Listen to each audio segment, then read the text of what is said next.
तो कानपुर में मां बेटी पुलिस प्रशासन के अधिकारियों के सामने जलकर मर गई। उन्हें ना तो कोई बचाने आया और ना ही किसी ने मदद की कोशिश की।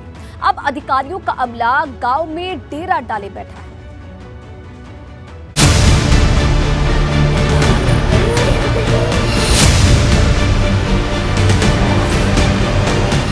कानपुर देहात में जलती झोपड़ी में मां बेटी की मौत हो गई, जिसके बाद मौके पर अधिकारियों का जमावड़ा लगने लगा। जल्द से जल्द कार्रवाई होगी। जो आरोपी हैं उनके खिलाफ भी एफआईआर दर्ज कर दी गई है। जो एसडीएम हैं मैथा तहसील के, उनको संबद्ध कर दिया गया है मुख्यालय से। फिलहाल तत्काल प्रभाव से उनके ऊपर कार्रवाई की गई है। मौके पर पहुंचे आईजी प्रशांत कुमार ने कहा कि कार्रवाई शुरू की जा चुकी है और जो एफआईआर दर्ज है उस एफआईआर की जो इन्वेस्टिगेशन होगी, इन्वेस्टिगेशन एकदम फ्री फेयर होगी और जो सही तथ्य आएंगे उन तथ्यों के अनुरूप कार्रवाई करवाई जाएगी। परिवार की तरफ से कुछ मांग भी आपके सामने रखी गई है। उस मांग मतलब वो शर्तें हैं कि उन्हें वो शर्तें पूरी कर दी जाएं। उन मांगों पे विचार किया जाएगा और उस पे कमिश्नर साहब की वार्ता हुई है उनसे और उन मांगों के संबंध में कमिश्नर साहब द्वारा उचित आश्वासन दिया गया।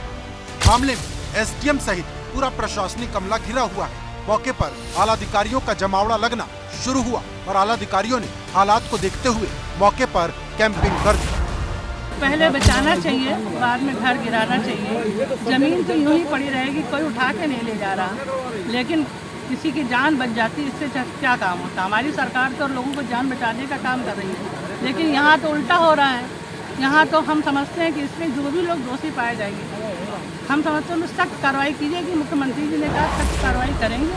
दरअसल कानपुर देहात प्रशासन पर गंभीर आरोप लगे हैं। आरोप है कि अवैध कब्जा मुक्त कराने के नाम पर परिवार की झोपड़ी में आग लगा दी। एसडीएम लेखपाल कानूनगो और गांव के कुछ 10-12 लोग दबंग और एसएचओ रूरा और कुछ पुलिस ऐसे 20 से 12-15 पुलिस बल आके हम लोगों को यहाँ पे जेसीबी मतलब आग लगा के जेसीबी से दबा दिया। इसमें मैं खुद भी जुलस के मतलब कैसे करके मैं निकला हूँ और मेरे पापा निकल आए। पापा का थोड़ा जल गए हैं, काफ़ी मतलब वो जल गए हैं और माँ और बहन का ये हाल हुआ है। आप मौके पे मौजूद थे? जी। अच्छा, किसने आग लगाई? क्या कौन आदमी था? लेखपाल ने स्वयं अपने हाथ से आग लगाई? जी। तो क्या ज्वलनशील पदार्थ लेके आए थे क्या वो लोग? शायद हाँ, माचिस से। नियम के मुताबिक प्रशासन को अतिक्रमण हटाने का नोटिस देना चाहिए था, लेकिन गांव के प्रधान का क्या कहना है वो भी सुन लीजिए। बात आप लोगों ने बताया था? आप नहीं, ऐसी कोई बात नहीं। लेखपाल का मेरे पास फोन आया था कि मैं ये अतिक्रमण हटाने जा रहा हूँ। तो आपकी इनसे बात हुई थी कुछ इस तरीके का? पहले हुआ करती थी, मगर कल हमारा संपर्क इनसे नहीं हुआ है।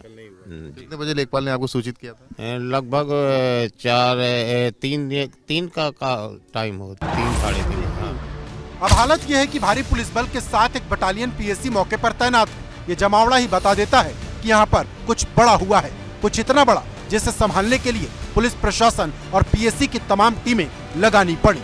इधर गांव वालों का कहना है कि लेखपाल अशोक सिंह का रिकॉर्ड घूसखोरी का रहा है और गांव में कई लोगों से वो खुलेआम घूस मांगता था। इस मामले में भी वो 50,000 की रिश्वत मांग रहा था और इसीलिए ये घटना घटित हुई। ये गलत हुआ सर, गलत हुआ है। अच्छा, किसने आग लगाई है? अब आग तो मौके पर उस समय तो नहीं थे, ये पता चल रहा है कि लेखपाल ने आग लगवाई। इधर कमिश्नर का कहना है कि यह सुनिश्चित किया जाएगा कि पीड़ित परिवार को न्याय मिले। जो भी परिवार को मदद देनी है और इस केस को वर्कआउट करने के लिए जो भी कार्रवाई करनी है वो हम लोग जो है कर रहे हैं इस पे। और कल इस पे जो है जो परिवार था उनके तहरीर पे एफआईआर दर्ज की गई है और एफआईआर दर्ज करने के बाद आगे जो है कि कार्रवाई उसको की जा रही है। और उसके साथ साथ जो है परिवार के कुछ मांगे भी थे, तो परिवार ने कोई मांग पत्र आप लोगों को? हाँ, तो एक मांग पत्र भी दिया जिसमें कि 5-6 पॉइंट्स है इसमें। तो उसमें उनके परिवार के सुरक्षा को भी लेके है और जो है उसके साथ साथ जो लोग हैं उनकी अरेस्टिंग को लेके भी है और कुछ उनको जो है सहायता उपलब्ध कराने का भी है और जो कुछ पट्टे की भी वो बात कर रहे हैं कि अगर उनके पास ज़मीन नहीं है तो कृषि का पट्टा भी है। तो इस तरह से मांगे हैं।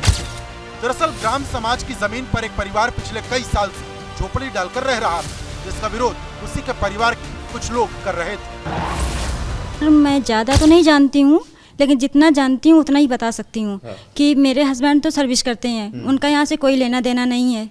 मेरे ससुर जी अपने काम से खेती बाड़ी के काम से रहते हैं, उनका भी कोई लेना देना नहीं है। इन्होंने जाने कब से बना के रखा हुआ है, तब कुछ नहीं किया तो अब क्यों करेंगे? क्या बना के रखा हुआ है? उन लोगों ने जो घर बना के रखा है, मेरी शादी से पहले ही से बना के रखा है।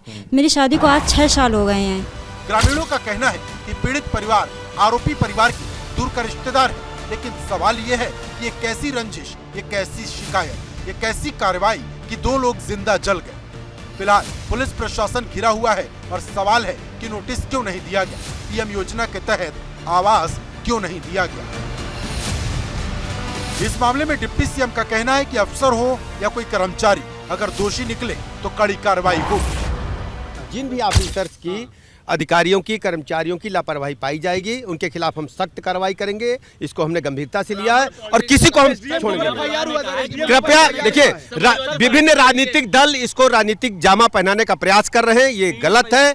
हमारी सरकार पीड़ित पक्ष के साथ खड़ी है। हम किसी भी स्थिति में कानून के राज का प्रतिनिधिमंडल भेज रहा है सपा, देखिए वो केवल राजनीतिक वितंडा खड़ा कर रहे हैं। हमारी सरकार पीड़ित परिवार के साथ खड़ी है और इसमें कड़ी से कड़ी कार्रवाई करें, किसी को नहीं छोड़ेंगे।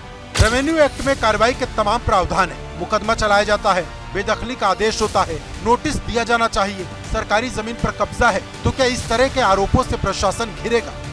कानपुर देहात से विकास धीमान के साथ रतीश त्रिवेदी, एबीपी गंगा।